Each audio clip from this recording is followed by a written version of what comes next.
వెంకటేష్ శర్మ గారు చెప్పండి, చట్ట ప్రకారం మళ్ళీ ఇప్పుడు 10,000 వీడియోలు చూసినటువంటి తెలంగాణ పోలీసులు అంటే ఎక్కడో చోట ఆయన బుక్ చేయాలనే ఉద్దేశంతో ఏమో నాకు అనిపించింది. మీరేమనుకుంటున్నారు? ఈ రకంగా అల్లు అర్జున్ని వేధించడం కరెక్టేనా? వేధించడం చివరికి ఆయన నాకు డౌట్ వస్తూ ఉంది. చివరికి ఆయన ఏదో రకంగా ఈ గోలంత ఎందుకని ఏ బీజేపీలోనో ఇంకేదైనా సేఫ్ పార్టీలో రాజకీయాల్లోకి వెళ్ళిపోతాడా, వెళ్ళిపోయే పరిస్థితి క్రియేట్ చేస్తున్నాడా ఇక్కడ రేవంత్ రెడ్డి గారు? కానీ ఇప్పుడు పవన్ కళ్యాణ్ గారేమో అసలు సినిమా టిక్కెట్లతో మీకే సంబంధం అనేమో పవన్ కళ్యాణ్ గారు అన్నారు గతంలో జగన్ గారు ఉన్నప్పుడు. ఇప్పుడేమో ఈ అల్లు అర్జున్ ఇంటి మీద దాడి జరిగినా నోరు విప్పట్లేదు ఆయన కానీ, ఆయన సోదరుడు చిరంజీవి గారు కానీ, ఇంకే సినిమా వాళ్ళు కూడా. ఇంకోవైపు ఏమో తెలంగాణ ప్రభుత్వం నోటీసులు ఇచ్చి మళ్ళీ విచారణ పిలుస్తూ ఉంది. సో ఈ తెలుగుదేశంలో ఎమ్మెల్యేలు కానీ ఏపీ బీజేపీ తెలంగాణ బీజేపీ వాళ్ళ మధ్య వీటి మీద భిన్నాభిప్రాయాలు. రేపు పవన్ కళ్యాణ్ గారి సినిమానో మెగాస్టార్ సినిమా చిరంజీవి గారి సినిమానో వస్తే ఈ బెనిఫిషియల్ ఉంటాయా ఉండవా? ఏపీలో ఇక్కడైతే రద్దు చేస్తామన్నారు, మరి దాని మీద నిలబడతారో లేదో తెలీదు. సో ఓవరాల్గా మీకేమనిపిస్తోంది? ఈ రకంగా అల్లు అర్జున్ వేధించడం సమంజసమేనా? అల్లు అర్జున్ గారిని ఈ రకంగా వేధించడం సమంజసం కాదండి. దానికి ఉదాహరణగా మనం గమనిస్తే గతంలో చేపల మంది పంపిణీ కార్యక్రమం జరిగిందండి. అందులో నిజామాబాద్ చెందిన సిరికొండ గ్రామానికి చెందిన అతను చనిపోయారండి. అతని పేరు రాజన్న, 57 సంవత్సరాలండి. అప్పుడు స్టాంపేడ్ జరిగి చనిపోయారు. అంత మాత్రాన దాన్ని ఎప్పుడు ఆపేయలేదే, చేపల మందు కార్యక్రమాన్ని కంటిన్యూ చేస్తూనే వచ్చారే కాదండి. ఇప్పుడు మీరు మంచి పాయింట్ చెప్పారు, మంచి పాయింట్ గుర్తు చేశారు శర్మ గారు, మిమ్మల్ని అభినందించాలి. అప్పుడు ఆయన ఎవరు బత్తిన హరిబాబు ఆయన ఎవరు ఉన్నారు కదా, ఆయన అరెస్ట్ చేయాలి కదా. హర్నాథ్ బాబా చేయలేదు, విచారణకి పిలవలేదు, కాంపన్సేషన్లు పే చేయలేదు, కాంపన్సేషన్లు పే చేయమని డిమాండ్ చేయలేదు. మళ్ళీ వాటికి పర్మిషన్ ఇచ్చారు, చేస్తున్నారు, కంటిన్యూ అవుతుంది. అట్లాగే నాంపల్లి ఎగ్జిబిషన్ గ్రౌండ్స్ లో చూస్తే కనీసం 100 నుంచి 500 కోట్ల ఆస్తి దగ్ధం అయిపోయిందండి. 20 మంది దాకా ఇంజూర్ అయ్యారు. అప్పుడు మరి నిర్వాహకులు ఎవరు? వాళ్ళ మీద ఏం కేసులు పెట్టారు? ఏం నష్టపరిహారం ఇచ్చారండి? మనం జిమ్ఖానా గ్రౌండ్స్ లో టికెట్ల పంపిణీ కార్యక్రమం అప్పుడు స్టాంపేడ్ జరిగిందండి. ఎప్పుడు గత సంవత్సరమే జరిగింది. అప్పుడు 20 మంది దాకా ఇంజూర్ అయ్యారు. యశోద హాస్పిటల్లో 10 రోజుల పైన ట్రీట్మెంట్లు తీసుకున్నారండి. ఒక మహిళ చాలా ఇబ్బంది పడ్డారు అప్పుడు కూడా. అట్లాంటి సందర్భాలు చాలా జరిగినప్పుడు, చేసినప్పుడు శ్రద్ధ చూపించిన ప్రభుత్వం కావాలని చెప్పేసి ఇప్పుడు అల్లు అర్జున్ విషయంలోనే ఇంత కఠినంగా వ్యవహరించాల్సిన అవసరం ఏంటో అర్థం కావట్లేదు నాకు. ఇంకో విషయం వచ్చేటప్పటికి అసలు ఎక్కడా కూడా సంజా క్రాస్ రోడ్స్ దగ్గరే దాని బ్యారికేడ్లు పెట్టి జనాన్ని ఎవరిని రానివ్వకుండా ఆపాల్సిన బాధ్యత పోలీసుల మీద ఉంది. వారు ఎప్పుడు కూడా ఆ ప్రయత్నం చేయలేదు, ఎక్కడ ఆపే ప్రయత్నం చేయలేదండి. జనాల్ని ఫ్రీగా వదిలేశారు. ఇప్పుడు క్రికెట్ మ్యాచ్ జరుగుతుంది అనుకోండి, ఎంత చక్కగా పోలీసులు ఆర్గనైజ్ చేస్తారో అట్లా ఎక్కడన్నా ఆర్గనైజ్ చేశారా? 500 మంది పట్టే చోట అంతమంది జనం గుమ్ముకూడుతున్నప్పుడు తోసుకొని వస్తారని చెప్పేసి కామన్ మ్యాన్ కి ఎవరికన్నా తెలుస్తుంది. అట్లాంటి చర్యలు ఏమి తీసుకోకుండా మళ్ళీ వాళ్ళే ఇన్విటేషన్ ఇచ్చి ఆహ్వానించినట్టుగా గేటు తెరిచి మరి అల్లు అర్జున్ గారిని థియేటర్ లోకి ఆహ్వానించారు. అప్పటికి ఇంకా ఆ మహిళ మృతి చెంది ఉండలేదు, రేవతి గారు అప్పటికి బానే ఉన్నారు. అంటే థియేటర్ లోపలికి వెళ్ళిన తర్వాత జరిగిన సంఘటన. అంటే ఆ ర్యాలీ అని ఏదైతే ఆరోపిస్తున్నారో అంతసేపు జరిగినప్పుడు కూడా వారికి ఎక్కడ ఎటువంటి ఇబ్బంది కలగలేదు.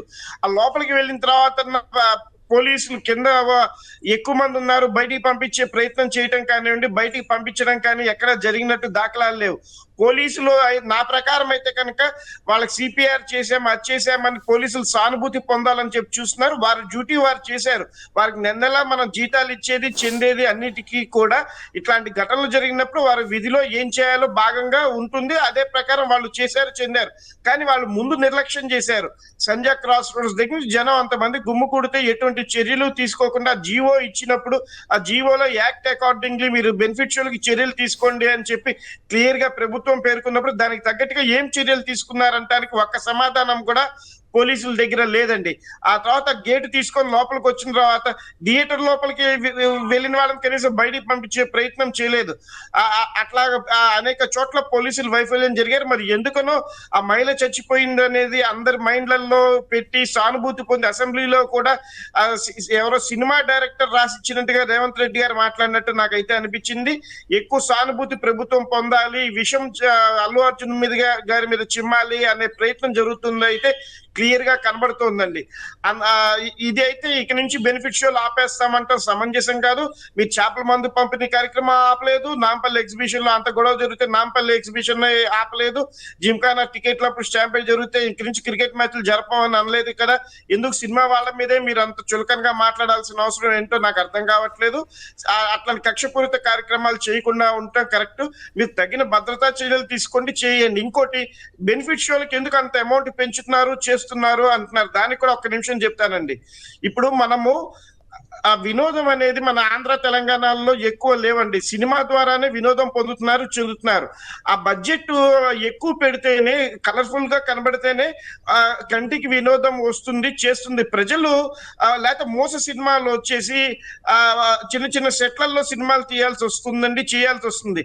ఆ బడ్జెట్ తగ్గట్టుగా డబ్బు పెట్టుకోగలిగిన వాళ్ళే వెళ్తున్నారే తప్ప డబ్బు అందరినీ కూడా బలవంతంగా వాళ్ళు మీరు కొని వెళ్లాల్సిందే అని అనట్లేదు. బెనిఫిట్ షో ఒక షో, ఇష్టమున్న వాళ్ళు వెళ్తారు, ఇష్టం లేని వాళ్ళు వెళ్ళరు. అదొక ఇదిగా జరుగుతుందండి. ఆ కార్యక్రమాలు అభిమానులు ఇష్టంగా చేసుకుంటారు. దానికి మేము తగ్గిస్తాము చేస్తామని ప్రభుత్వం అంటాం కూడా సమంజసం కాదని నేను అనుకుంటున్నా కొమ్మినేని గారు. అంటే ఇక్కడ ఒక పాయింట్ ఒకటి ఉంది. గతంలో జగన్ గారు ఏమన్నారంటే, మీరు ఏపీలో షోలు చేసుకోండి, అప్పుడు మీ ఇష్టం ఎంతో కొంత పెంచుకోండి అని చెప్తే దాని మీద విరుచుకుపడ్డారు ఈ పవన్ కళ్యాణ్ గారు, మా ఇష్టం నువ్వెవరని.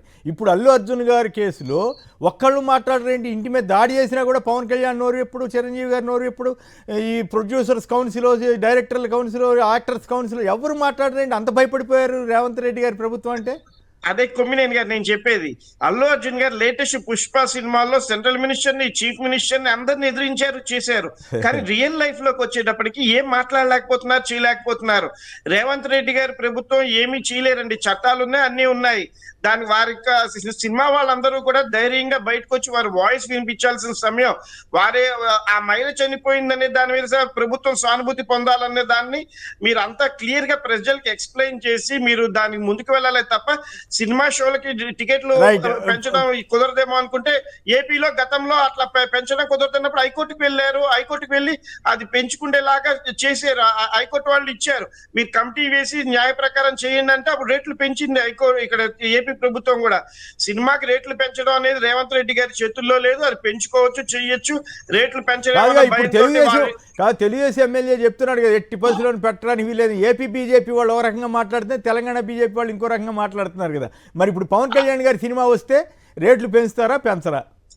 కాదు సార్, గతంలో జగన్ గారు చెప్పినప్పుడేమో ఇదే టీడీపీ వాళ్ళు ఏది పడితే అది మాట్లాడి జగన్ గారిని తిట్టి సినిమా వాళ్ళందరినీ కూడా బానిసలుగా చేస్తున్నారు, చెందుతున్నారు, ఆయన దగ్గరికి పిలిపించుకుంటున్నారు అని చెప్పి అన్నారు. క్లియర్ గా చెప్పారు నెట్ఫ్లిక్స్, అమెజాన్ అంత తక్కువగా ఉన్నప్పుడు ఏంటని. అట్లాంటి జగన్ గారు ఆ రోజు చెప్పినప్పుడేమో ఒక విధంగా మాట్లాడిన టీడీపీ ఈ రోజు ఇంకో విధంగా మాట్లాడుతుంది. అదే రోజు ఆ పచ్చ ఛానల్ ఏం చెప్పినా ఇప్పుడేం చెప్పినా అని చూస్తే జనం నవ్వుతున్నారండి. లాస్ట్ గా ఇంకొకటి సార్, సినిమా వాళ్ళందరూ కూడా ఏకీకృతమై అవసరమైతే రేపు సంక్రాంతికి సినిమాలన్నీ మేము రిలీజ్ ఆపేస్తున్నాం, మీరు ఇట్లా మా మీద ఇట్లా చేస్తున్నారు, చెందుతున్నారు అని చెప్పేసి వాళ్ళు కూడా బాయ్కాట్ చేసే, ప్రజలకి సినిమా అవసరం ఏంటో తెలుస్తుంది. సినిమా వాళ్ళు అట్లాగో వాళ్ళకి అన్ని డబ్బులు ఉన్నాయి, వాళ్ళు భయపడకుండా వాళ్ళు కూడా ధైర్యం చేస్తారా? కాదు, అంత ధైర్యం చేస్తారా? ఓ పోలీసు ఆయన ఏకంగా నోటుకు వచ్చినట్టు మాట్లాడాడు కదా, ఆంధ్ర తెలంగాణ అన్నారు, ఇంకేవో మాట్లాడి అసలు యాక్షన్ వచ్చా అన్నాడు. ఆయనకి ఏంటో మరి ఆయన కూడా ఆయన ఎవరు ఏం చేయలేదు అనుకోండి. ఇక్కడ వేరే విషయం. 10,000 వీడియోలు చూశారంటేనే అర్థమైంది ఎక్కడో చోట చేసి అల్లు అర్జున్ ఇరికించాలనే తాపత్రయం ఉందేమో అనే అనుమానం కలుగుతుంది కదా.